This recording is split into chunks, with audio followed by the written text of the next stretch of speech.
శ్రీ గణేశాయ నమః. శ్రీ గురుభ్యో నమః. శ్రీ మాత్రే నమః. నమస్కారం అండి అందరికీ. Welcome to my YouTube channel Sri Manju spiritual. మనం శ్రీ లలితా సహస్రనామ స్తోత్ర నామాలకు ప్రతిపదార్థాలు తెలుసుకుంటున్నాం కదా. శ్రీ మాత్రే నమః. కానీ అంతకంటే ముందుగా మొదటిసారి కనుక ఈ వీడియో చూసి ఉంటే మీరు మొదటగా చిన్న లైక్ ఇవ్వండి ప్లీజ్.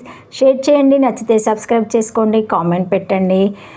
వీడియో ఎక్కడ కూడా దయచేసి స్కిప్ చేయకుండా చివరి వరకు చూడండి. మేము ఏం చెప్తున్నామో మీకు పూర్తిగా అర్థమవుతుంది. శ్రీమాత్రే నమః. ఇంకా వీడియోలోకి వెళ్ళిపోదాము. 735 నామము మిథ్యా జగదాధిష్టాన. 8 అక్షరముల నామం. ఈ నామముతో అమ్మవారికి నమస్కరించేటప్పుడు మిథ్యా జగదాధిష్టానాయ నమః అని చెప్పాలి. మిథ్యాభూతమైన జగత్తుకు అధిష్టాన కారణంగా ఉన్నది. ముత్యపు చిప్పను చూసి వెండి అనుకోవడం, అలాగే త్రాడును చూసి సర్పం అనుకోవడం, ఇలాంటివన్నీ మిథ్య క్రిందకే వస్తాయి.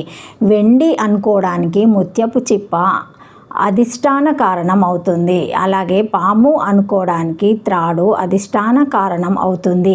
అలాగే లేనిది ఏదో ఉన్నట్టు అనిపించే సర్వజగత్తుకు అమ్మవారు అధిష్టాన కారణం అవుతుంది. ఇటువంటి అధిష్టాన కారణాన్ని సూచించే నామమే ప్రస్తుత నామము.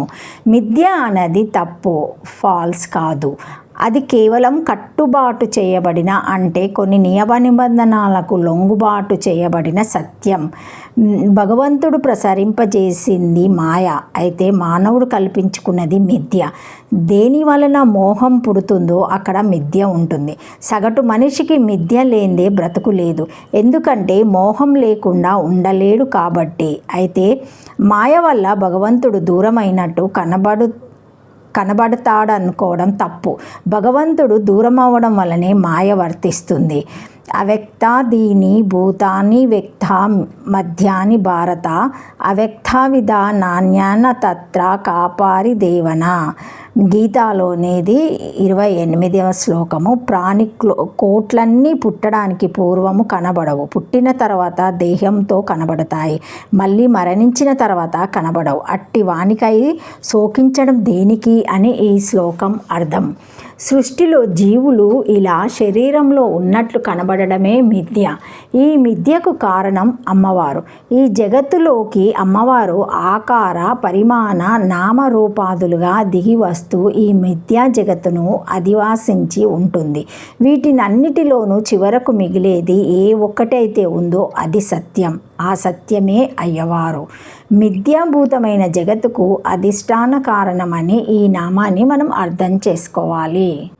మిథ్యారూపస్య జగతోదాధిష్టానం బాణాధికరణం రాజాత్యస్య శుక్తి మాయామాత్రామిదం ద్వైతం అద్వైతం పరమార్థతః నేహ నానాస్తి కించన ఇత్యది శృతే సర్వం కాల్విదేహమేవాహం నాన్యాదస్తి సనాతనం ఇతి దేవి భగవతత్ యాత్రా త్రిసర్గో మృషా ఇతి విష్ణు భగవత్వాచ్యస్త గుణత్రయ పచాయ వివక్షాయ స్త్రీలింగం యద్వా అధిష్టాన శబ్ద ఏవ అధిష్టాన పరః తతశ్చ జగదాధిష్టాన రూపం బ్రహ్మేవ అన ప్రాణ యస్య ఇతి విగ్రహ యద్య అధిష్టానో శబ్దో మత్యాధ్యేచ్య ప్రత్యయేన ఆదేయ పరః తేన మిథ్యా జగదాధిష్టానం అధిష్టానం యస్యం ఇతి విగ్రహ వాస్తుతస్తు జగతో బ్రహ్మ పరిణామకత్వం స్వీకురాత్వం తాంత్రికానం మతే జగతస్తుత్రయమేవ మృదాటేవార్వా బ్రాహ్మణ జగతోరాత్యం తా భేదేన బ్రహ్మణస్తత్వేన జగతోపి సత్యత్వావశ్యం భవత్ భేదమాత్రస్య మిథ్యాత్వ స్వీకరణ అద్విత శ్రుతానాం అఖిలానాం నిర్వహ భేదస్య మిథ్యస్వ దేవ భేద ఘటి తదాదేర దేవ భావ సంబత్తోపి మిథ్వా త్వాన్మాత్రేణైవ అవిరోధే సర్వస్వ జగతో మిథ్యత్వ కల్పనాం తు వేదంతి తానం అనర్థకామేవ ఇతి శాంభవానంద కల్పాలతహాయం విస్తర తథేశ్చ మిథ్యాభూతం జగతో అధిష్టానం భేద ఘటిత సంబంధేనావస్థితి యస్యం ఇతి విగ్రహ స్త్రీలింగోత్పత్తిం అదా పరిభాషమండలే త్రిచతుర్వేషంనామాని విభాజితే. ముత్యపు చిప్ప వెండిగా భాషించును. లేని వస్తువులు కనిపించుటకే భాషించుట అని పేరు. వెండి లేదు మిథ్య అసత్యం అయినను వెండిగా భాషించుటకు ఆధారమగు ముత్యపు చిప్ప మాత్రమున్నది. ముత్యపు చిప్పయే లేనప్పుడు వెండి అని తలపునకు అవకాశం లేదు.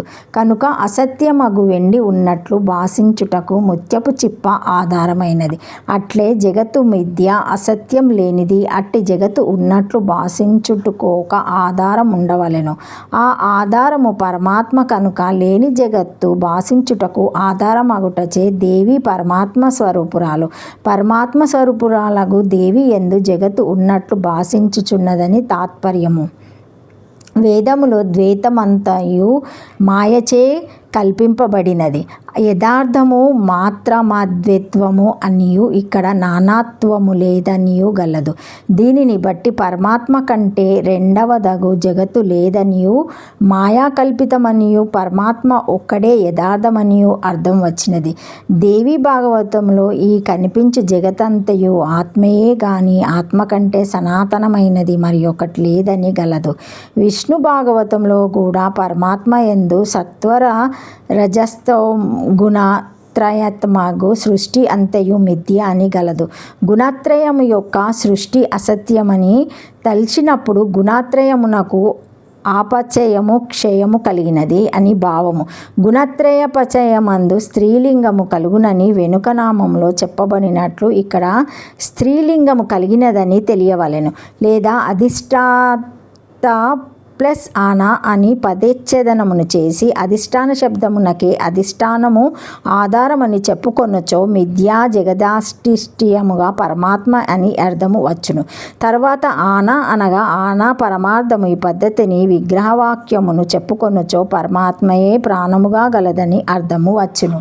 లేదా అధిష్టాన శబ్దం కంటే మాత్వార్థమందు కలవాడును అర్థమందు అచ్ ప్రత్యయమును చేయగా అధిష్టాన అని శబ్దమగును. అధిష్టానము ఆధారము కలదని అర్థము. ఆధారము గలది అదేయమని గ్రహించవలేను. 8 అక్షరముల నామము శ్రీమాత్రే నమః. శ్రీమాత్రే నమః. Thank you for watching my video. Please like, share, comment, subscribe to my channel. మరిన్ని వీడియోస్తో మళ్ళీ కలుస్తానండి. ఈ వీడియో మొదటిసారి కనుక ఎవరైనా చూసి ఉంటే తప్పకుండా లైక్ చేసి సబ్స్క్రైబ్ చేసుకోండి, కామెంట్ పెట్టండి, షేర్ చేయండి, లైక్ చేయండి, మర్చిపోకండి. Thank you. శ్రీమాత్రే నమః.